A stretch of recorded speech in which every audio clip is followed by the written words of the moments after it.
All right, welcome everyone. Welcome to tonight's Pride of Baltimore Deeper Dive virtual lecture series featuring the trail manager for the Star Spangled Banner National Historic Trail, Ranger Kate Marks Hardy.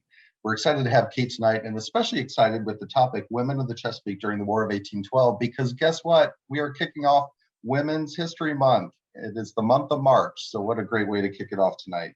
My name is Jeff Buchheit. I have the privilege of being the executive director for the Pride of Baltimore, Inc., the nonprofit that supports the tall ship Pride of Baltimore 2.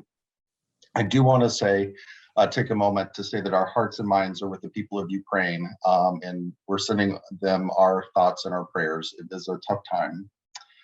Our 2022 Deeper Dive virtual lecture series features a special guest speaker on Thursday evenings at 7 p.m. And after tonight, we only have 2 more, so make sure you sign up for them. The series is made possible by funding provided by the Maryland Humanities Council. You can check out their programs and special events and learn more about the Maryland Humanities Council by visiting www.mdhumanities.org. I want to thank the Maryland Humanities Council staff, Marilyn Hotza, Lindsay Baker, Maya Moretta, and Sarah Weissman for all their help along the way. The purpose of this series is to take a deeper dive, literally, in the interpretation that we normally cover regarding privateers, tall ships, and the Chesapeake Bay. This series introduces you to often untold stories of survivors, African Americans, Indigenous people, women, and more. In a moment, I'll do a better job of introducing our keynote speaker. But before I do want to do a little bit of housekeeping. The platform we're using this evening is called Zoom Webinar.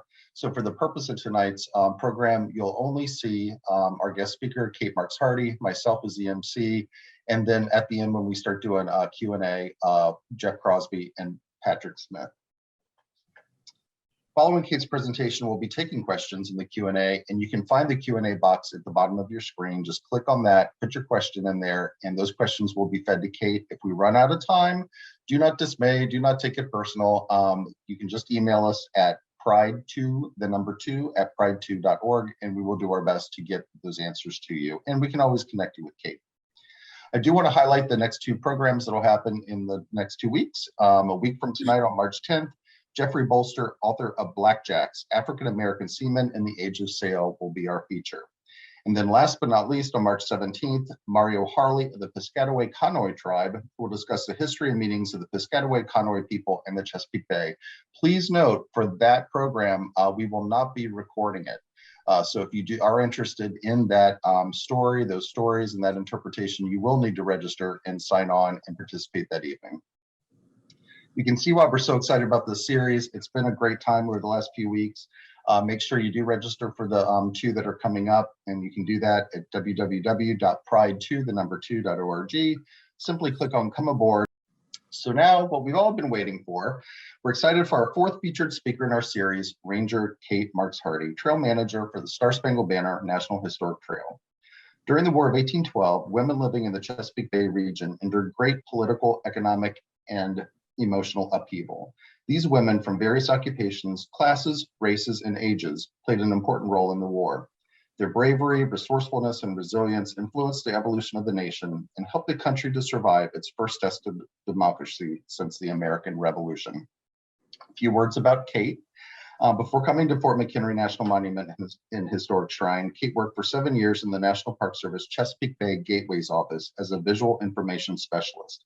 Prior to working for the National Park Service, she served as a museum director and also coordinator for the Conservation Assessment Program, and also coordinator for the state's effort for the War of 1812 bicentennial from 2012 to 2015, the celebration that went over a number of years.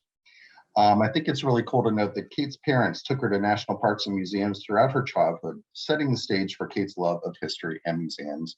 So without further ado, I put you in good hands with Ranger Kate Marks Hardy. So please take it away, Kate. Thanks, Jeff. To note also, Jeff was the first person to hire me out of college. So thanks, Jeff, for taking a chance on me after that. It was a good chance. All right, so I'm gonna, let me share my screen and we can get this started. Okay, thanks everyone. So hi again, yes, I am Kate Marks Hardy, the Partnership Coordinator at Fort McHenry Hampton National Historic Site, as well as the trail manager for the Star Spangled Banner National Historic Trail. We're going to be talking about women in the Chesapeake during the War of 1812. But before we do, I just want to also give a little background to the Star Spangled Banner National Historic Trail. When you think of the word trail, the thing that probably pops into your mind might be a path through the woods or a mountain pass or even a bike trail. And unfortunately, this trail is really none of those. Instead, it is a 560-mile long water and land route that follow the American and British troop movements during the War of 1812 throughout the Chesapeake Bay. Of course, these actions lead to the writing of the national anthem, which is why it is designated a National Historic Trail, a route of national significance to this country, which is kind of why why I'm here today, is because last year we started a partnership with Pride of Baltimore too, and of course it's kind of a no-brainer when you think of it. Pride being a replica War of 1812 schooner, and us being and sailing around the bay, and our trail basically being the bay, for us to partner on some great programs. This one is called the Trail Ambassador Program, where we work with underserved youth and their families to offer them day sails in 8 port towns around the bay. We also had shoreside exhibits and free deck tours for the general public. And it's pretty cool. I'm happy to announce we'll be doing it again this summer when Pride is in the Chesapeake. So stay tuned to hear more about that. So I also want to say that when I was asked to do this talk, we were kind of trying to think about what date should we do, what Thursday makes the most sense. And when I realized that March 3rd was up for was open for me to do a talk, I was like, no brainer. So I just want to do a special shout out that today in 1925, Fort McHenry was set aside as a national park and national memorial. So happy NPS birthday to Fort McHenry, the headquarters of the Star Spangled Banner National Historic Trail, and where my offices are. Today is also National Anthem Day. So today is the date back in 1931 that Congress officially designated the Star Spangled Banner as the national anthem. So when we realized that, Jeff and I are like, we got to do it on March 3rd. We got to do it. This is perfect. Seems meant to be. So back to the topic, women in the Chesapeake during the War of 1812. So when we talk about the Star Spangled Banner National Historic Trail, it follows the military movements of the British and American troops during the war. And that led up to the writing of the national anthem. And that provides one important perspective of the story, but the civilian perspective is also an important lens to view the history, and also offers a more holistic approach. And so, as Jeff mentioned, in honor of Women's History Month, we wanted to go ahead and focus on the stories of the women. So during this time, women were predominantly in domestic roles. When the Royal Navy showed up, these normal lives were upended. British raids placed many of their homes, families, livelihoods in great danger. And those who had husbands that served were suddenly found themselves the primary caretakers of all domestic life for their families. So it is through their observations and actions during this time that several of these women made history. So we will be exploring the events of the War of 1812 in the Chesapeake. I want to just put out there that I'm not going to be doing a full military campaign overview. We're only going to be highlighting those events that have a female perspective. So, and we're going to be going through chronologically, and we're going to be doing kind of a limited geographic range. So I want to apologize to our Virginia partners, any fans of the Chesapeake Flotilla, and any historians for North Point or the battles of Chalk Field. We're not going to be talking about those tonight, so I apologize, but it'll still be a great presentation. I also just want to point out that the sources of information for some of these stories have come through letters, obituaries, also other recollections done several years after the fact. And so there's not necessarily that some of this stuff has gone into local lore. because not always, it's kind of hard to sometimes cross-verify these events. But the ones that I've chosen to talk about tonight do have a caveat of truth. And I've talked to a couple of historians who said we think there's a nugget of truth behind these stories. So I did verify those. I didn't want to go and start spreading the fake stories about the War of 1812. And I also wanted to tie these, so there's probably multiple, and some of you may know some that I don't cover tonight, but I also wanted to tie these stories of women to trail partner sites. I mean, I'm here managing a 560-mile long trail. We have amazing museum partners all throughout the Chesapeake, and I wanted to make sure that where I could highlight our partners. So with that, let's get started. I don't want to assume that everyone knows or everyone's an expert of the War of 1812, so we're going to go ahead and just do a quick overview of the War of 1812, just for some background and context. So the first thing I'd like to say is that the War of 1812 was a 3-year war. I think it's important to put that out there. It went from June 18th, 1812 to February 17th, 1815. And it's important for me to say that because when I started talking about the events in the Chesapeake, a lot of them happened in 1813 and 1814 and 1815. And so you don't think I'm crazy not talking about 1812. It's because the war actually was 3 years. It's just a poorly named war. So we're looking at a time frame 30 years after the American Revolution. We're a brand new country. Britain is at war with France, and it has been so for years. And that's putting kind of a strain on their resources. They are starting to stop American merchant ships and are impressing American citizens into service into the Royal Navy. That really angers us. They are also suspected to be behind some Native American raids on our western frontier, and there's British occupation. There's British soldiers in some disputed land along the border. So with the Canadian border, excuse me. So with all of those things, we finally declare war on Great Britain on June 18, 1812.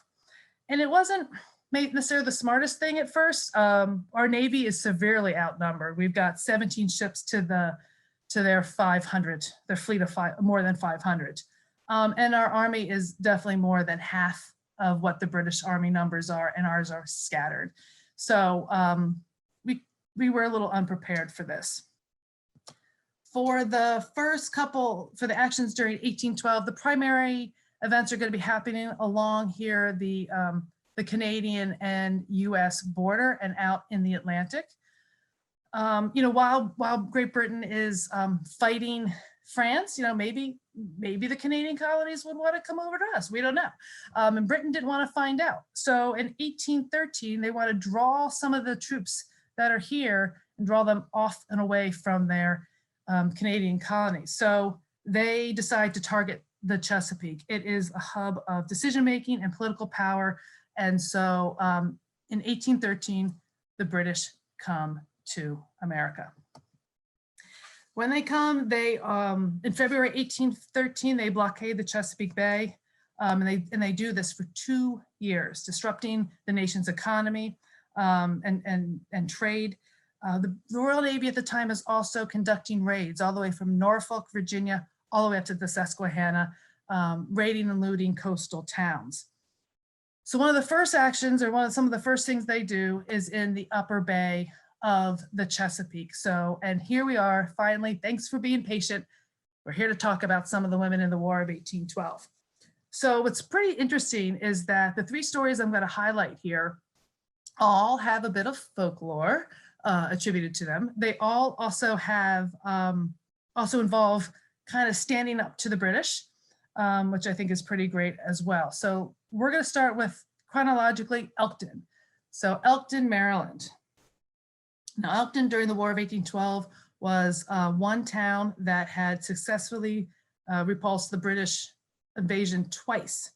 The other town is St. Michael. So a little bit of trivia for you in case you find yourself needing to know that information. But for Elkton, Hetty Bolden, who was an enslaved 20-year-old African-American woman, is believed to have helped save Elkton from being torched by the British.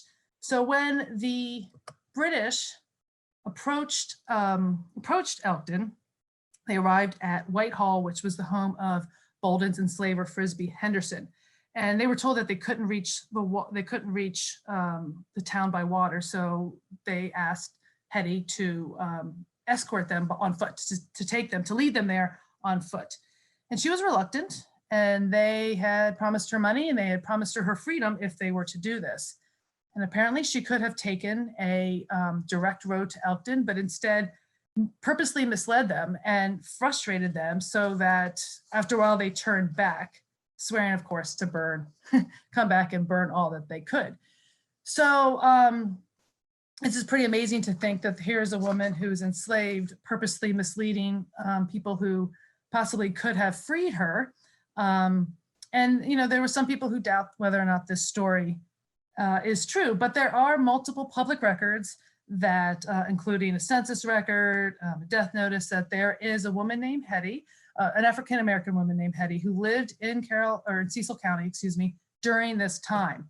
In her 70s, there is she supposedly, or a woman claiming to be Hetty, gave an interview to the Cecil Whig telling about this story. And her obituary, which is highlighted here on the screen, also notes the incident. The other thing that kind of sounds like a little bit of nugget of truth is that the British were known to do this sort of thing, to find local guides and sometimes force people to serve as their guides in the landscape to help them navigate it. So it's not far-fetched to think that this could have happened. So that is the first story for 1812. Just a couple days later, on May 3rd, Havre de Grace is attacked by the British. So many of you may know the story of Havre de Grace. May 3rd, morning of May 3rd, 400 British troops come to Havre de Grace and begin to burn and loot the town. The militia who had shot some volley of fire pretty much fled. One man, John O'Neill, did the best he could to kind of be a one-person defense. Obviously, he was overwhelmed and overtaken, and was a prisoner of war on the British and taken out to the HM frigate Maidstone that was anchored offshore. So the local legend is that his 15-year-old daughter Matilda went and secured his freedom.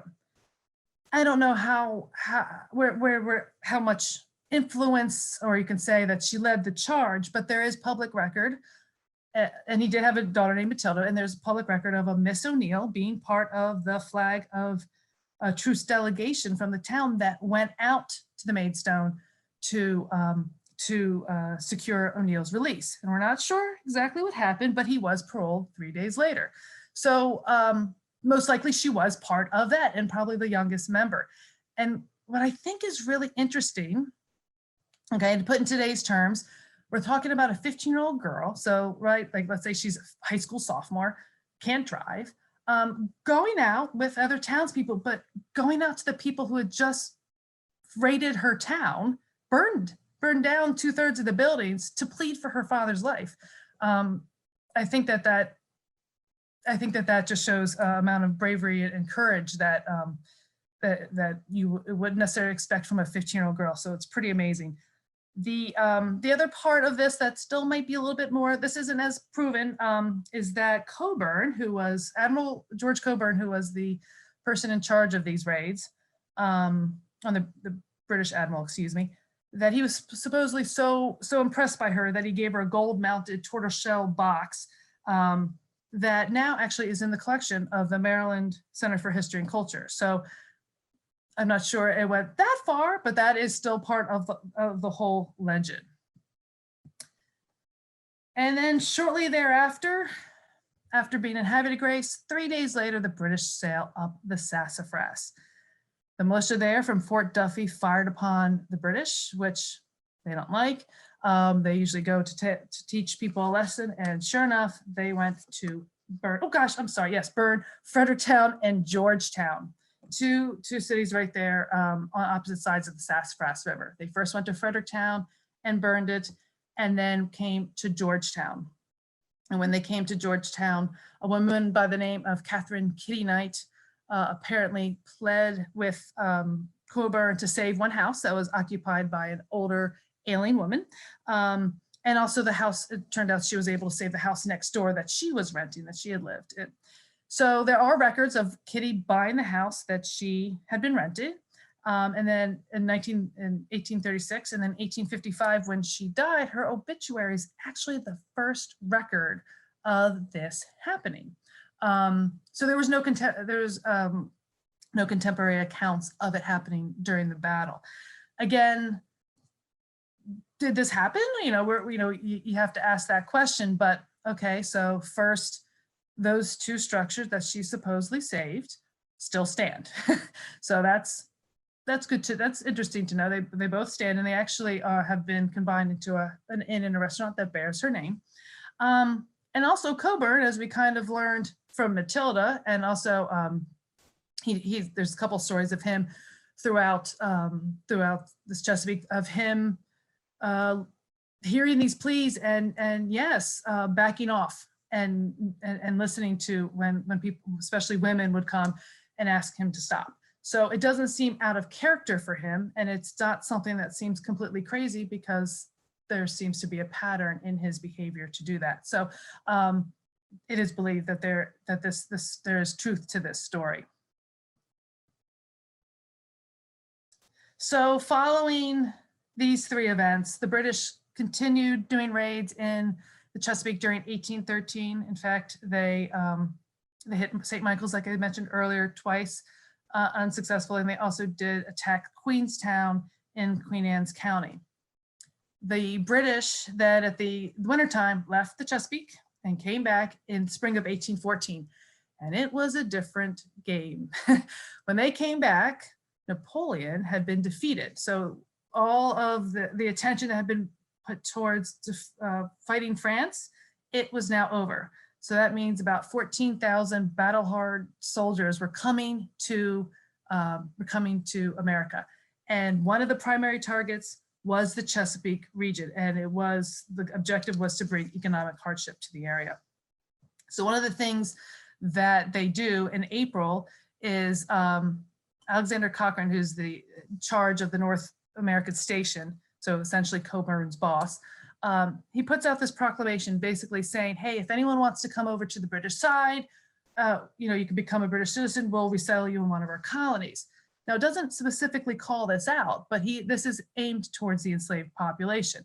And they are pretty successful. They get about an estimated 4,000 people to come, freedom seekers, to come to the British and become British citizens.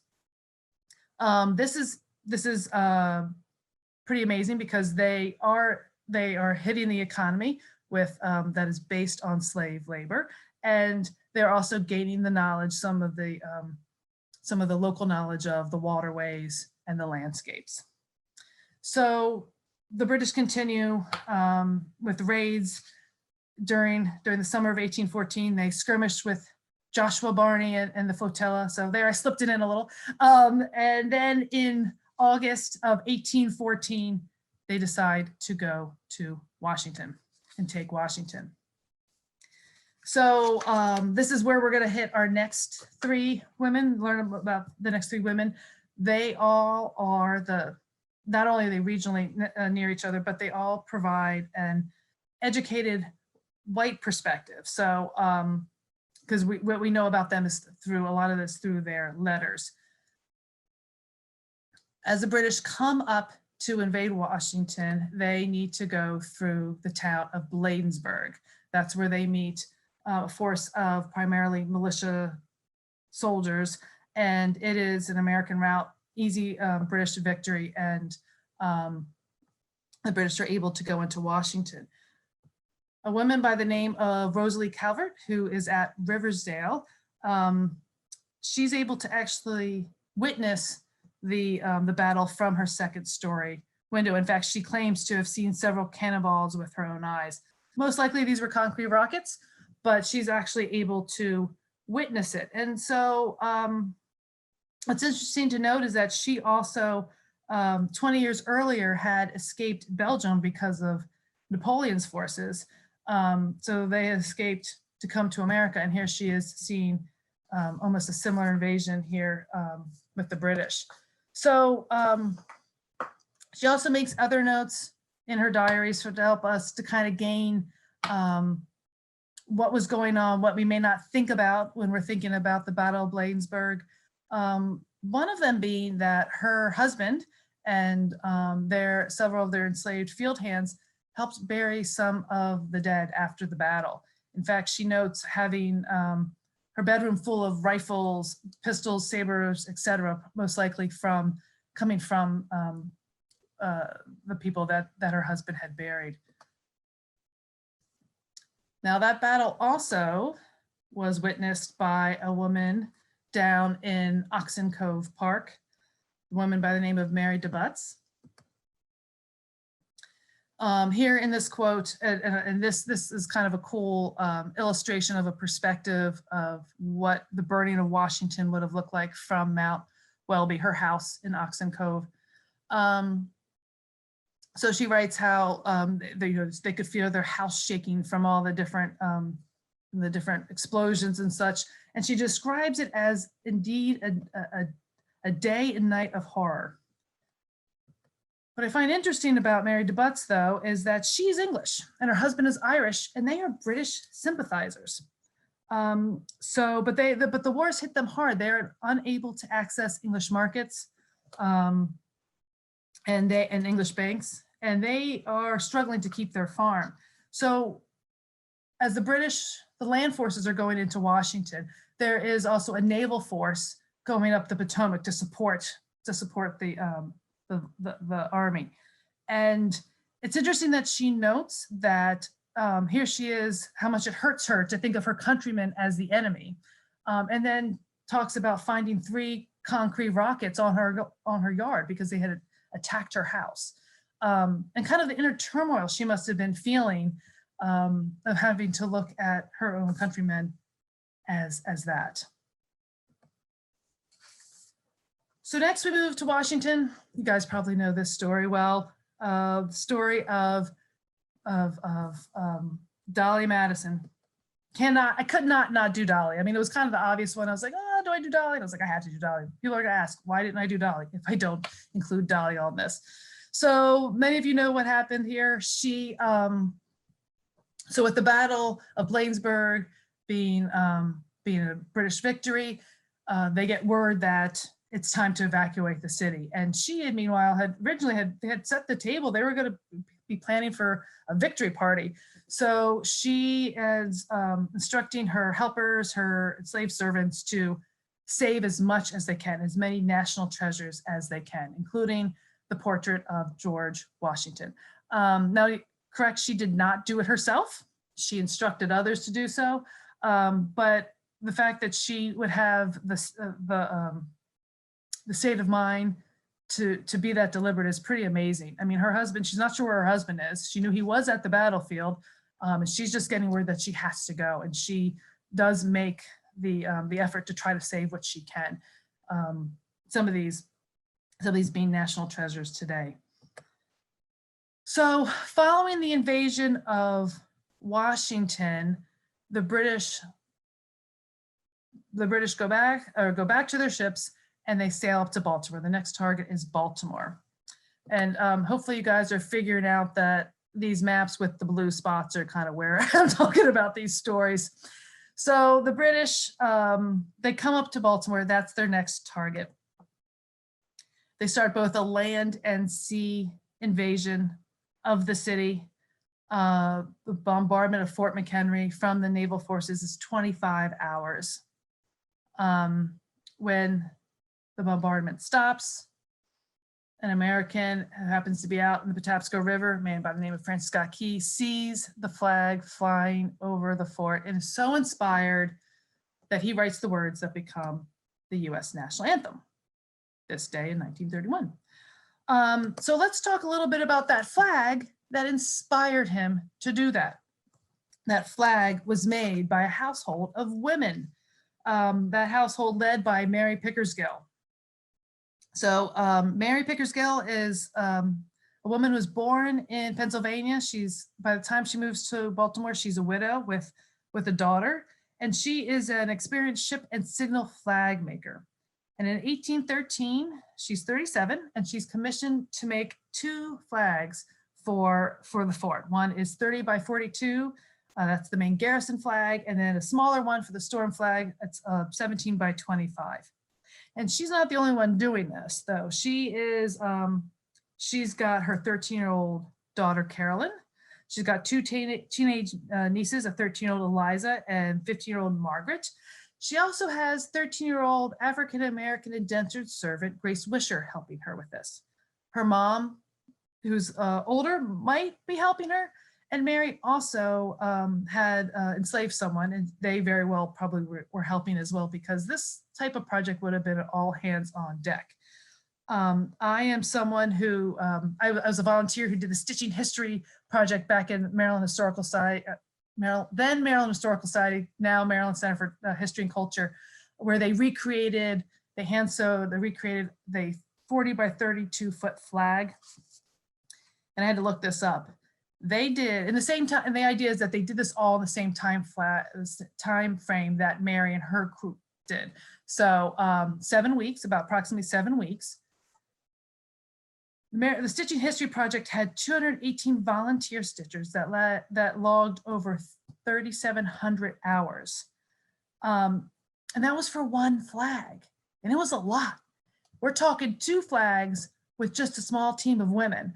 It's pretty amazing. And then here you have this quote from Carolyn later in her life saying that her mom, she remembers her mom staying up late till 12 o'clock at night to keep working on this. And so I wanted to call it out because here, this group of women created one of the most beloved icons in American history. So following the unsuccessful attempt on Fort McHenry, the British then came out of Baltimore, and they eventually, the majority of the British forces left the Chesapeake. The Treaty of Ghent was signed by representatives in Ghent in December 24th, 1814, and was finally ratified, or signed by, I should say, signed by Madison on February 17th, 1815. End of the war. End of story? Not yet. I have one more story to share with you. And that's the story of Lucy Hall. So do you remember that proclamation that I mentioned that Cochrane had done back in April of 1814? Well, the British forces still were kind of lingering in the Chesapeake. They weren't completely out. 2 days after Madison ratifies the treaty, 21-year-old Lucinda Hall and her daughter Letty and 5 others escaped their enslavement on George Loker's farm in St. Indigo's, Maryland. They boarded the British frigate Hannah. Lucy's husband Jacob, who was enslaved by someone else, was already there, and they escaped to the ship, and they were resettled later in Nova Scotia. Now, I don't know a lot about Lucy per se, but the reason why I bring her up is because of her legacy through her son. So Lucy and her husband Jacob ended up having a son named William Hall back in 1827. William would go on to join the British military and become the first Black person, the first Nova Scotian, the first Canadian sailor to earn the Victorian Cross for bravery. So I thought that was, I just could not tell that story. It's something I learned recently, having done this history for over 10 years. And I think it's a pretty fascinating story to tell. So I wanted to conclude with just talking a little bit about where you can go to learn more about these stories. If you want to learn more about Hetty Bolden, I suggest you go to historic Elk Landing in Elkton, Maryland. Places are starting to open up now. That's why I want to get you out on the trail. I know in the past, historic Elk Landing has done living history of someone doing living history of Hetty Bolden. So it would be a great place if you're interested in learning more about her. The town of Havre de Grace is a great place to learn about John O'Neill and his family and his daughter Matilda, especially the lighthouse that he was the first lighthouse keeper of in that picture because of his actions during the War of 1812. But no, go to Havre de Grace, check out the visitor center, learn more about the O'Neills and in particular Matilda O'Neill. In Georgetown is the Kitty Knight House. It is a restaurant and it is a business. So I do have to say that it is a business, but we do have several trail signs there. It's a cute little town, and you could definitely go and learn more about Kitty there. Riversdale House Museum in Riverdale Park is a wonderful place to learn about Rosalie Calvert. They usually hold the annual Battle of Bladensburg event, so look for that. Hopefully we'll be doing that again this year, and we should be sending a trail representative there for that event. Oxen Cove Park and Oxen Hill Farm. It's a National Park Service site. There is where that's a working farm, but that is the site of Mount Welby, where Mary DeButz lived and found those concrete rockets on her yard. So I highly recommend going there to learn more about her. President's Park White House Visitor Center, again, another NPS site, a great place to learn more about Dolly Madison. And definitely got to go to the Flag House. If you haven't been there yet, please go. Amanda and her group do such an amazing job there to talk about Mary and Grace and all the people of Mary's team that helped create that flag. Now for Lucy, I don't have a site necessarily that, or a museum that's necessarily telling her history, but I wanted to point this out. This website is fabulous, made by the Maryland State Archives during the bicentennial. So it's a couple of years old, but this is actually where I got some information about Lucy. It's a case studies of the War of 1812 in Maryland. You can search by county and learn about those who were enslaved, the people who enslaved them. It's a really great resource. So I wanted to call that out for you all to check out. I also want to do a quick thanks. Ranger Shannon, retired Ranger Scott, thank you for your help with this. And then 2 wonderful interns, Sydney and Chris, who helped with some of the research for this. So just a little personal shout out to their thanks for this presentation. And with that, I am done. And I'll stop the share. Thank you so much, Kate. I learned a lot, actually. So, you think you know these stories, and I actually learned a ton. And quick question before I introduce Jeff Crosby. So the Kitty Knight House in Georgetown, see, I get to ask a question because I'm in control. So I'm cutting in line. I'm cutting in line. The Kitty Knight House, is that actually the house where she was? That's supposedly it. Mm-hmm. Wow. Yes, supposedly Cool. it. I didn't realize that. All right, I think we're going to be joined by Jeff Crosby. I believe so. Here he comes, and Jeff is going to monitor the amazing Jeff Crosby, I should say. He's going to monitor and feed some questions to you, Kate. Excellent. Yeah, absolutely. So if you have any questions, please put those in the Q&A section or the chat. Either of those will work. It'll be at the bottom of your screen on the webinar. I do have to say, I'm super jealous of the speed of those flag sewers. I think that's something that we could use on the ship any day of the week. That is really, really impressive. Yeah, right. Yeah, I mean, when you think about that, and like I said, having participated as a volunteer for that project, I really understood, like, wow, that was impressive. Very impressive.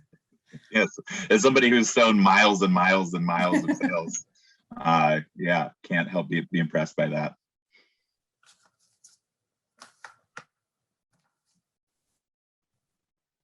And at this point, we don't have any questions coming in yet. Feel free to ask questions as you feel like you have them.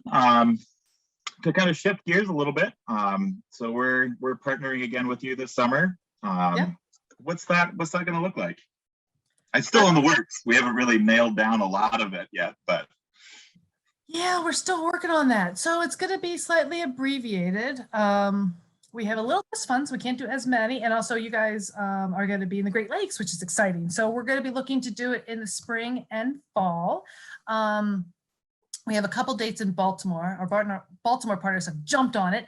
And some of our other partners around the trail, they're just double checking and having to work with other partners to ask other people to see if one weekend works better than the other. But we should be finalizing that pretty soon. So we will get that out and announced as soon as we know. Yeah. I'll put my email in the chat in case anyone wants to follow up with me later. Feel free to email me a question. I was going to put this whole thing. So this is to panelists and attendees.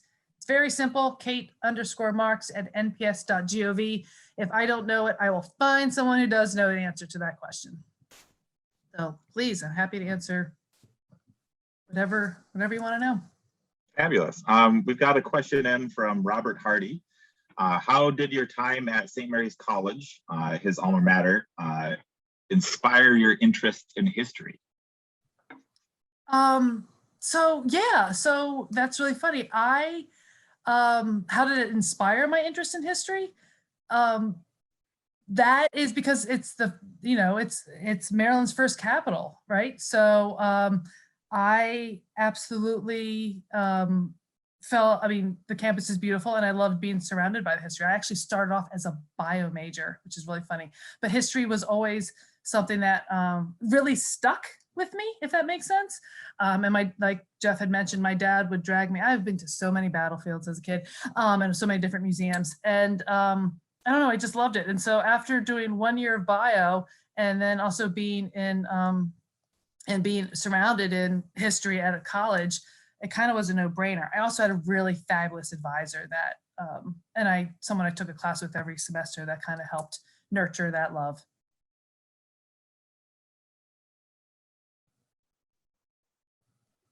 Fabulous. We have another question in from Bob Estes. He says, first off, thanks for the webinar. I live on Hunting Creek in Calvert County. Local legend says that the British came right by the location of my house on their way to Prince Frederick, Maryland. Maryland, sorry. Any details you can add? P.S. My son was also a bio major at St. Mary's.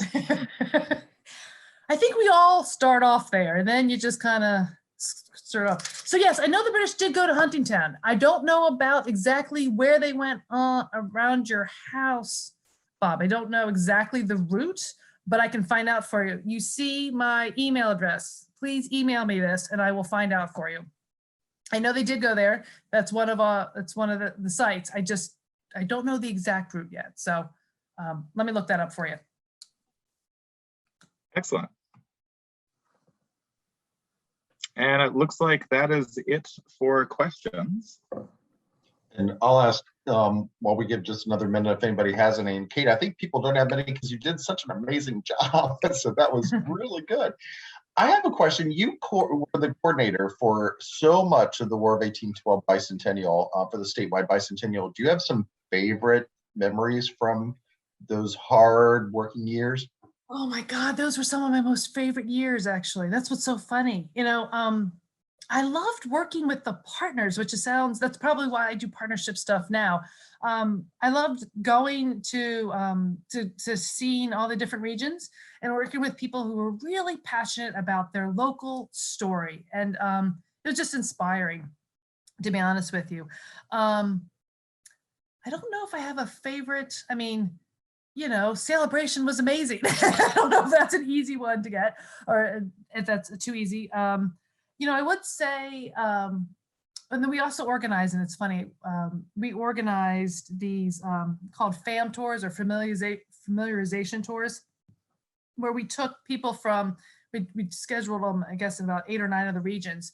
And, they were open to whoever who wanted to come. We would get Ralph Eshelman, who's a pretty, who's kind of considered one of the historians about the War of 1812 in the Chesapeake, and he would come and lead a tour, and we would work with local partners. Sometimes we'd go sailing, that would be part of it. Their lunch would be provided, and it was a small fee to participate, but we did that in each place, and you really got to see and learn about the local history, and that's how I really got to know what was going on with the trail. And actually, you didn't ask this, but I feel like I just want to tell people because I think it's fabulous. One of my favorite spots on the trail, they're all my favorite spots, right? They're all but one of my favorite spots to do, and I actually had it as my background image until I realized it was wrong season because it's a fall picture, is Fenno Road in Lower Prince George's County. because there's a place where you can actually see a sunken road, which is what the road would have looked like at the time. And so it's kind of like that power of place, right? Where you can imagine the British soldiers marching. Like this is what it would have looked like when they were marching through the area. And I just love that. To put myself there, it's pretty amazing. So that's one of my favorite places, because I feel like that landscape allows me to see what it would have been like 200 years ago. I want to call out, although it's privately owned, Cox Field is one of the best preserved, War of 1812 battlefields in Maryland. And you could make the argument maybe even in the country, because it's been farmed pretty much the same way as it's been since the battle. And back in 2014, Julie Sobliski, and she's with the State Highway. She's an amazing archaeologist. She led a crew there, and they were able to find enough things to help them learn exactly how the battle transpired, which is pretty cool. So, some of the places that are closer to my heart are those that haven't been developed yet, and you can kind of almost picture yourself as a witness to history. I'll just share real quick. One of my favorite memories from the bicentennial years here in Baltimore, where in honor of Mayor and Women's History Month, is the stitching project. When it was complete, I don't think you mentioned this, Kate, the women that led that effort marched with the flag from the Maryland Center for History and Culture to Fort McHenry. So through Baltimore, down Baltimore streets. And I have this memory of Kate Marks following that flag, trying to tweet and do Instagram and everything on her phone as she ran across streets in Baltimore. So that was a favorite memory of mine.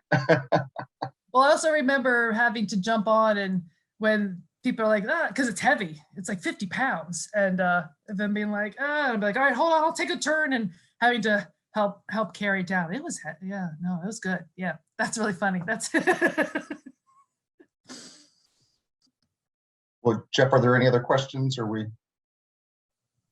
Nope, we're all caught up on questions, but yeah, if you have further questions, just reach out to Kate directly, or you can jump on her website if there are questions that are more boat related, and we can handle those. Pride2.org. Awesome.